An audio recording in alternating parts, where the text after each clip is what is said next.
Assalamualaikum warahmatullahi wabarakatuh. Hari ini kita membahas sebuah topik tentang metode evaluasi prototipe.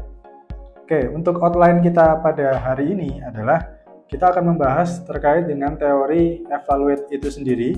Kemudian kita akan membahas mengenai usability method evaluation.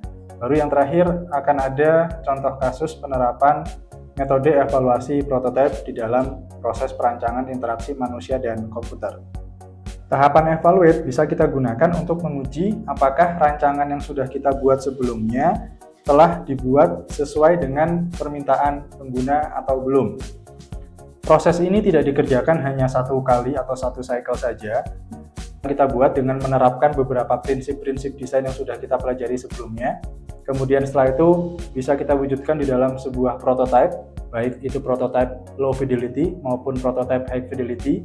Kemudian setelah itu baru kita masukkan di dalam tahapan evaluate. Nah, di dalam tahapan evaluate ini jika hasilnya dapat diterima oleh pengguna, maka bisa kita lanjutkan di dalam proses implementasi. Namun jika hasil evaluasinya ternyata masih ada yang perlu diperbaiki dan masih kurang sesuai dengan kebutuhan si pengguna, maka kita akan melakukan tahapan redesign atau kita akan desain ulang. Kemudian baru setelah itu kita hasilkan prototipe yang baru. Setelah itu nanti akan kita lakukan tahapan evaluasi yang kedua.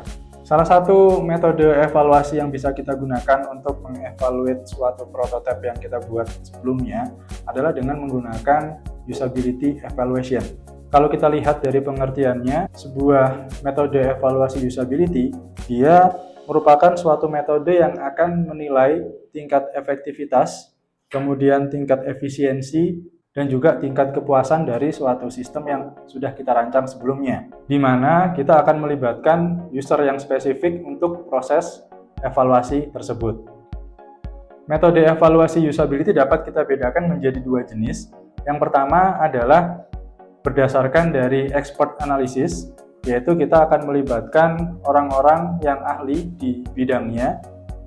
Biasanya orang-orang ini dia merupakan orang-orang yang sudah terbiasa dengan proses evaluasi usability, entah itu mungkin dari praktisi, kemudian dari dosen, atau dari pihak-pihak yang lain. Jenis yang kedua adalah dengan melibatkan user atau user participation. Nah, pada tahap ini kita akan melibatkan seorang user di dalam proses evaluasinya, yaitu produk atau hasil rancangan yang sudah kita buat ini akan kita berikan kepada user, kemudian mereka diminta untuk mencoba sistem yang akan kita buat tadi. Jika di dalam sebuah metode human centered design, bisa dibilang seorang expert ini adalah seorang user juga. Tujuan kita di dalam melakukan tahapan evaluasi yang pertama adalah kita bisa menilai jangkauan atau aksesibilitas dari fungsi sistem yang sudah kita rancang sebelumnya tadi. Kemudian yang kedua, tujuannya adalah untuk menilai apakah sistem yang sudah kita buat ini dapat mudah untuk digunakan sesuai dengan kebutuhan dari seorang user. Dan yang ketiga, tujuannya dengan kita melakukan evaluasi, kita dapat menilai pengalaman pengguna atau user experience dari produk yang sudah kita rancang tadi. Kemudian tujuan yang keempat adalah dengan kita melakukan evaluasi, kita dapat mempelajari sistem yang sudah kita buat tadi, apakah sistem tersebut mudah untuk digunakan oleh user, apakah user senang atau puas saat berinteraksi dengan sistem yang kita rancang. Dan yang pasti, dengan melakukan tahapan evaluasi, kita dapat menemukan kira-kira terdapat permasalahan atau problems yang terkait dengan sistem yang akan kita kembangkan tadi. Dan yang terakhir, dengan adanya proses evaluasi, kita dapat mencari atau menemukan beberapa permasalahan-permasalahan tertentu terkait dengan sistem yang kita rancang. Di dalam menerapkan metode evaluasi usability, ada beberapa hal yang harus kita persiapkan. Yang pertama adalah kita tentunya harus merencanakan proses evaluasi itu sendiri dengan membuat beberapa tahapan-tahapan yang bisa kita laksanakan nantinya. Yang harus kita tekankan di sini adalah sebenarnya apa tujuan kita di dalam melakukan evaluasi tersebut. Kemudian setelah itu melakukan evaluasi untuk menilai dari aspek apanya. Apakah mungkin dari sisi efisiensinya, atau dari sisi efektivitasnya, atau dari sisi kepuasan si penggunanya. Kemudian yang ketiga, kita dapat menentukan waktu dan tempat di dalam melakukan evaluasi nantinya. Kemudian kita susun juga sesi pengujiannya seperti apa, apakah dia terbagi menjadi beberapa kategori, beberapa sesi, atau beberapa responden. Setelah itu kita juga harus menentukan alat-alat yang kita butuhkan di dalam melakukan suatu evaluasi. Contohnya misalnya dari sisi device atau tools-tools yang lain. Yang keenam adalah terkait dengan partisipan. Jadi kita harus menentukan siapa partisipan yang akan kita libatkan, jumlahnya berapa orang, kemudian peran mereka nanti seperti apa. Itu harus kita tentukan di dalam tahapan ke-6 yaitu partisipan. Baru selanjutnya nomor 7 kita bisa menentukan tahapan evaluasinya seperti apa saja. Contohnya mereka harus mengerjakan beberapa task yang kita buat, kemudian mereka setelah itu kita minta untuk mengisi kuesioner atau hal-hal yang lain.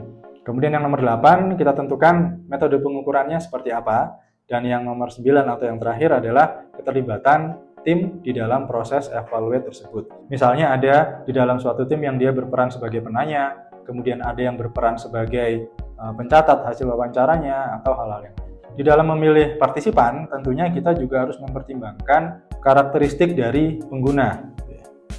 Contohnya misalnya usia, kemudian gender, latar belakang pendidikan, pengalaman atau pengetahuan terkait dengan hal-hal tertentu.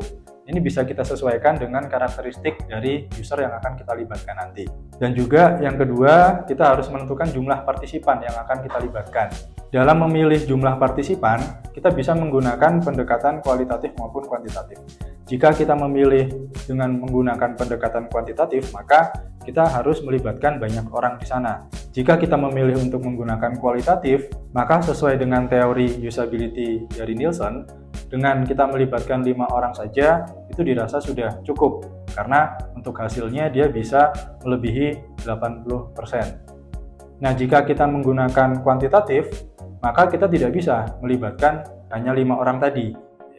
Maka kita bisa menggunakan sekitar 20 minimal, atau bahkan bisa sampai 30 user yang kita libatkan di dalam proses evaluasi tersebut. Ciri-cirinya jika kita menggunakan metode kualitatif adalah kita menggunakan teknik wawancara di sini kepada user. Kita mempersiapkan pertanyaan, kemudian kita bertanya langsung kepada si usernya. Sedangkan kalau menggunakan metode kuantitatif, yang kita perlu siapkan itu biasanya dalam bentuk survei atau kuesioner. Kemudian kita sebarkan kepada si responden tersebut. Nah, ini grafik terkait dengan usability problem phones. Jadi ada jumlah partisipan di sini. Bisa kita lihat jika kita melibatkan 5 orang saja, maka untuk hasilnya dia bisa sekitar 80% bahkan ke atas. Nah, jika kita melibatkan 9 atau 10 orang, ini sudah mencapai persentase sekitar 90%-an. Bahkan kalau kita melibatkan 15 orang di sini, dia sudah 100% usability problem phones-nya. Nah, jadi kalau misalnya kita melibatkan orang lebih dari 15, misalnya 20, 30, 50, kemungkinan besar hasilnya juga tetap sama jika kita melibatkan 15 orang seperti tadi.